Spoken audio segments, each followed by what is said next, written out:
அனைவருக்கும் இனிய வணக்கங்கள். ஏன் இந்த விடிய திமுக ஆட்சி அகற்றப்பட வேண்டும்? புரட்சி தமிழர் அண்ணன் எடப்பாடியார் ஏன் நம்மை ஆள வேண்டும்?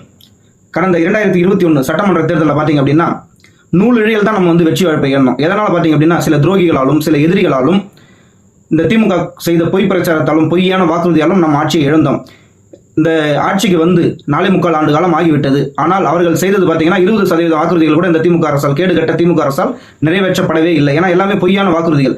சட்டம் ஒழுங்கு சீர்கேட்டில் பார்த்தீங்க அப்படின்னா இந்தியாவிலே மிக கேவலமாக உள்ள மாநிலம் தமிழகம் மட்டும்தான். ஒரு 2 வயது குழந்தைக்கு கூட பாதுகாப்பு இல்லை. 2 வயது குழந்தையை கற்பழித்து கொலை செய்யும் அளவுக்கு தமிழகத்தின் சட்டம் ஒழுங்கு மிகவும் கேவலமாக இருக்குது. இதை செய்தது யாருன்னு பார்த்தீங்கன்னா திமுகவின் முக்கிய நிர்வாகி தான்.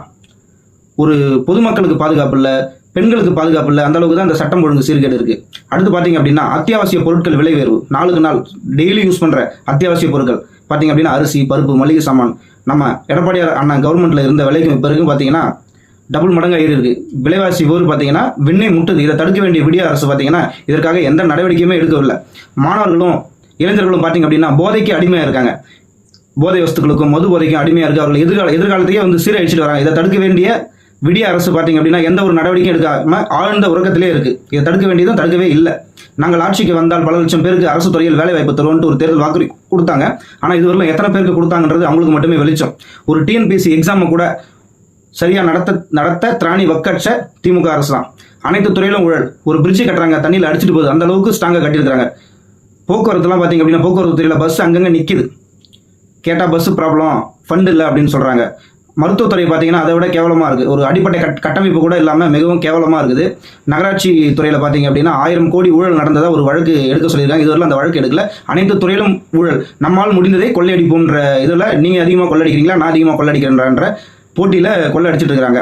விவசாயிகளுக்கு பார்த்தீங்கன்னா அண்ணன் எடப்பாடியார் அவர்கள் ஆட்சியில் 24 மணி நேரமும் மும்முனை மின்சாரம் கொடுத்தாரு. இப்போ பார்த்தீங்க அப்படின்னா டிம்சப்பில் தான் கொடுக்குறாங்க.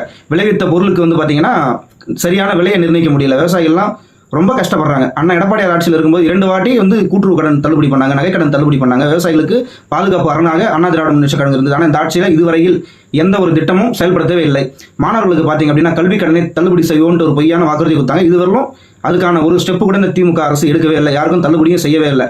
ஒரு முக்கியமான பொய்யான வாக்குறுதி. 11 மருத்துவக் கல்லூரிகள் நம்மளோட ஆட்சியில் அண்ணன் எடப்பாடியார் கொண்டு வந்தார். இவர்கள் அந்த கட்டடத்தை நாம் அடிக்கல் நாட்டி கொண்டு வந்த திட்டத்தை இவர்கள் திறந்து தான் வைத்தாங்களோ வச்சு, அது ஸ்டிக்கர் ஓட்டுற வேலையை தான் பார்த்தாங்களோ வச்சு, ஒரு மருத்துவக் கல்லூரியோ இல்லை ஒரு சட்டக்கல்லூரியோ புதிதாக அந்த ஆட்சியில் திறக்கப்படவே இல்லை. அனைவரும் மகளிருக்கு, அனைத்து மகளிருக்கும் உரிமை தொகை தரப்போம் அப்படின்ட்டு ஒரு வாக்குறுதி கொடுத்தாங்க. கொஞ்ச நாள் கழிச்சு என்ன சொன்னாங்க பார்த்தீங்க அப்படின்னா தகுதியுள்ளவர்களுக்கு மட்டும் தரோம் அப்படின்னு சொல்லிட்டு பண்ணாங்க. இதில் பாதி பேருக்கு கூட அந்த மகளிர் உதவித்தொகை தரவே இல்லை.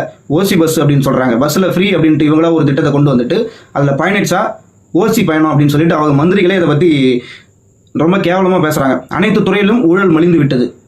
வெறும் பொம்மை முதல்வரை வைத்துக்கொண்டு விளம்பரங்களுக்கு பல கோடியில் செலவு செய்து நம்பர் 1 என்று ஒரு பெரிய பிம்பத்தை உருவாக்கி நாங்கள் தான் மீண்டும் ஆட்சிக்கு வர போகிறோம் அப்படின்னு சொல்லிட்டு பொய்யான ஒரு விளம்பரத்தை பண்ணுறாங்க. விளம்பர மாடல் ஆட்சியில் இது இந்த திமுக ஆட்சியின் கடைசி முதல்வராக திரு ஸ்டாலின் அவர்கள் இருப்பார் என்பதை இந்த நேரத்தில் நான் உங்களுக்கு சொல்ல கடமைப்பட்டுள்ளேன். இந்த விடிய திமுக அரசின் ஆட்சி அகற்றப்பட வேண்டும். இதற்கு ஒவ்வொரு தொண்டனும் கடுமையாக உழைக்க வேண்டும். ஒவ்வொரு மக்களும் ஒத்துழைப்பு தர வேண்டும். இந்த ஆட்சி அகற்றப்பட வேண்டும். அண்ணன் எடப்பாடி அவர்கள் ஆட்சி பொறுப்புக்கு வந்தால் தமிழகம் தழைத்தோங்கும். விவசாயிகளின் காவலனாக அனைத்தையும் உங்களுக்காக செய்ய தயாராக இருக்கார். தேசிய ஜனநாயக கூட்டணியின் முதல்வர் வேட்பாளரான அண்ணன் எடப்பாடி அவர்களை ஆதரித்து நமது கூட்டணி கட்சியினருக்கும் நமக்கும் வாக்களித்து வெற்றி பெற செய்யுங்கள். தமிழகம் தழைத்தோங்கும். அடுத்த கட்டத்திற்கு தமிழகத்தை எடுத்து சொல்வோம். தமிழகத்தை மீட்போம், மக்களை காப்போம். நன்றி, வணக்கம்.